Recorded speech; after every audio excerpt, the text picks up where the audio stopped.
એક દિવસનો પ્રસંગ છે. કબીર સાહેબ અને સંત રોહિદાસ બાપા બંનેનો ભેટો રોહિદાસ બાપાના આશ્રમની માલિપા થયો છે. એ બંને સંતો એકબીજાને હરખથી ભેટી પડ્યા છે. એ બંને રામાનંદજીના શિષ્યો છે. અહીંયા રોહિદાસ બાપાનો સત્સંગ સાંભળવા માટે આવેલ ભક્તો કબીર સાહેબના દર્શન કરીને ધન્ય થયા છે. અને એ કહેવા લાગ્યા, વાહ, આજે તો સોનામાં સુગંધ ભળી છે, કારણ કે આજે અમને બે સમર્થ સંતોના સત્સંગનો અનેરો લાવો મળશે. પછી ભક્તજનોએ બંને સંતોને વિનંતી કરી કે આજે આપ બંને સંતો અમોને સત્સંગનો લાહો આપો, એવી અમારી ઈચ્છા છે. કબીર સાહેબે કહ્યું કે ભલે ભાઈઓ, જેવી તમારી ઈચ્છા, તમારી સૌની ઈચ્છા પૂરી કરીશું. જરા ધ્યાનથી સાંભળો. પરમાત્માએ આપણને સૌને રૂડો માનવ અવતાર આપ્યો છે. આપણા શરીરની માલિપા જે પરમ તત્વ બિરાજમાન છે, એ આત્મા બિરાજમાન છે. એની પરખ આ જન્મે કરી લેવી જરૂરી છે. કારણ કસ્તુરી કુંડલી બસે મૃંગ ઢૂઢે બન માય, ऐसे घटी घटी राम है दुनिया देखे नाय. હે ભાઈઓ, મૃગલાની નાભીની માં જ કસ્તુરી રહેલી છે, પરંતુ એને ખબર નથી. તેથી ઈ કસ્તુરી મેળવવા માટે વનો વન ભટક્યા કરે છે. એ જ રીતે આપણા સૌના ઘટોઘટમાં ઈ રામ વસેલો છે. એની જ્યાં લગી ખબર ન પડે, ન્યા લગી મનુષ્ય ભટક્યા કરે છે. એનું સમર્થન કરતા સંત રોહિદાસજી કહે છે, खोजत क्यों फिरे तेरे घट माही सिरजनहार, कस्तूरी मृग पास है ढूंढत घास फिरे. કબીર સાહેબે જે વાત કરી, ઈ સર્જનહાર આપણા સૌના ઘટ ભીતર જ બિરાજમાન છે. માટે જ્યાં ત્યાં ભટકવાની કોઈ જરૂર નથી. માટે રોહિદાસ મધુરા કા પીજીએ, જો ચढ़े चढ़े उतराय, नाव महारस पीजिए, जो चढ़े नहीं उतराय. આ મહારાસ એક વાર પી લીધો પછી ક્યારેય ઉતરતો નથી. પછી કબીર સાહેબ આગળ જણાવે છે કે નસો હરિરસ પિયા, જો ઉતરે નાહી ખુમારી, મેમનતા ધીમત ફિરે નાહી તન કી સારી. આ હરિરસનો નશો એવો તો પી લ્યો કે તમે તમારા શરીરની પણ તમને સુધ બુધ રહે નહીં, અને એની ખુમારી કદી ઉતરે નહીં. એથી આગળ કબીર સાહેબ કહે છે, સહેજે હી ધૂન હોત હૈ હરદમ ઘટ કે માહી, સુરત શબ્દ મેલા ભયા મુખ કી હાજત નહીં. હે ભાઈઓ, શ્વાસે શ્વાસે આ દેહની માલિપા સહજ રીતે અખંડ ધૂન ચાલી રહી છે. પછી સુરતા અને શબ્દનો એવો તો અંદર મેળ જામી જશે. એ પછી તમારે માળા જપ કે ધ્યાન કરવાની કોઈ જ જરૂર રહેશે નહીં.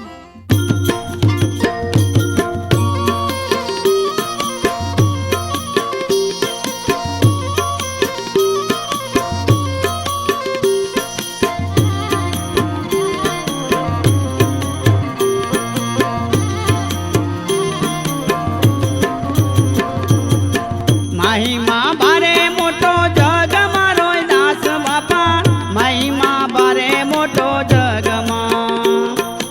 એ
પ્રભુજી ઝુંપડીએ પધાર્યા રોહિદાસ બાપા, પ્રભુજી ઝુંપડીએ પધાર્યા.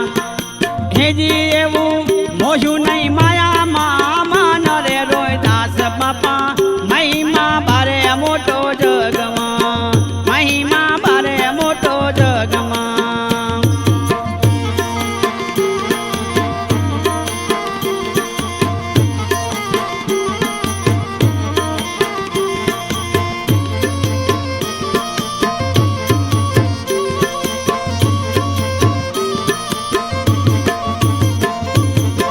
દ્વારિકાનો સંગ હાલો કાશીએ રોહિદાસ બાપા, દ્વારિકાનો સંગ હાલો કાશીએ. હેજી એવો ગંગાજીએ ટકો ગ્રહ્યો હાથ રે રોહિદાસ બાપા, મહિમા બારે મોટો જગમાં, મહિમા બારે મોટો જગમાં.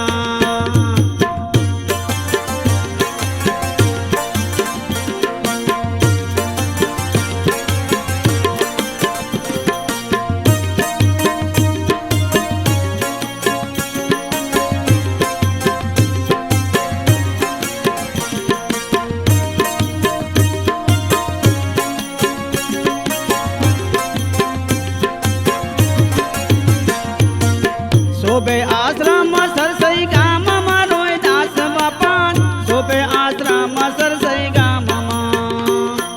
હેજી એવું ભગીરથીએ કંગન ધર્યું ભેટ રે રોહિદાસ બાપા, મહિમા બારે મોટો જગમાં, મહિમા બારે મોટો જગમાં.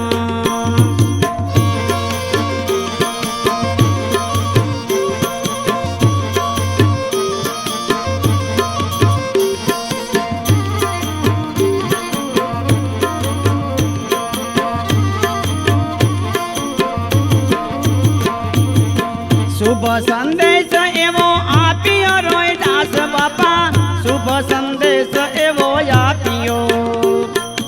એજી એવા સૌ માનવ એક સમાન રે રોહિદાસ બાપા, મહિમા બારે મોટો જગમાં, મહિમા બારે મોટો જગમાં.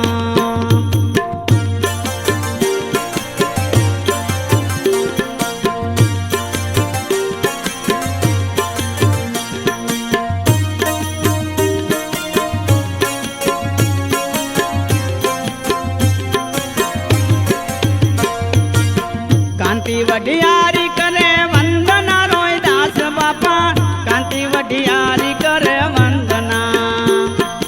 હેજી એવો આતમ રાજી થાય રે રોહિદાસ બાપા, મહિમા બારે મોટો જગમાં, મહિમા બારે મોટો જગમાં રોહિદાસ બાપા, મહિમા બારે મોટો જગમાં. હેજી એવું નવખંડ ગુંજે નામ રે રોહિદાસ બાપા, મહિમા બારે મોટો જગમાં, મહિમા બારે મોટો જગમાં, મહિમા બારે મોટો જગમાં. પછી શ્રી રોહિદાસજી કહેવા લાગ્યા, હા ભાઈઓ, કબીર સાહેબે જે સમજાવ્યું એ તદ્દન સત્ય છે. માટે જ રામ નામ જી તન રમ્યો, સોઈ તનુ આયુ ઉજાસ, અંત ઘટ હે જાયહી લેગી રોતું રવિદાસ. માટે હે ભાઈઓ, આપણા શરીરમાં પરમાત્માનું જે નામ રમી રહ્યું છે એ સુરતા અને શબ્દનો એકાકાર થઈ જાય એટલે સુરત શબ્દ જો એક હો તૌ પાય હી પરમાનંદ. રોહિદાસ અંતર દીપક જરહી સૌ ઉપજે બ્રહ્મ આનંદ. ત્યારે આપણા ઘટોઘટમાં જ્ઞાનરૂપી દીવો પ્રગટે અને પરમ આનંદનો અનુભવ થાય. કબીર સાહેબ કહેવા લાગ્યા કે આ પરમ જ્ઞાનની પ્રાપ્તિ માટે, પરમાત્માને પામવા માટે સાચા સદગુરુના શરણે જવું પડશે ભાઈ. કારણ સદગુરુ મિલે તો જ્ઞાન લખાવે, કાગ દશા તબ સબ વિસરાવે, મૂર્છા જોઈત છૂટે તબ ભાઈ, જ્ઞાન મસ્કત ફિરે બનાય. સાચા સદગુરુ જ આપણા અંદર જે કાગડા જેવા લક્ષણો છે એને કાઢી હંસના લક્ષણો લાવશે, તઈ જ આપણે હંસ જેવા બની શકીશું. કબીર સાહેબની વાતને ટેકો આપતા સંત રોહિદાસજી કહે છે કે હા ભાઈઓ, ગુરુ જ્ઞાન દીપક દિયા બાતી દઈ જલાય, રવિદાસ હરિ ભક્તિ કારણે જન્મ મરણ વિલમાય. ગુરુ જ્ઞાનનો દીપક પેટાવીને આપણું અજ્ઞાન અંધારું હટાવી પરમાત્માની પરખ કરાવશે, જેથી આપણા જન્મ મરણનું ચક્ર ઈ સમાપ્ત કરી દેશે. એટલે જ અમો ચેતવીએ છીએ કે હજી પણ સમય છે, ચેતી જાઓ, સદગુરુના શરણે જઈ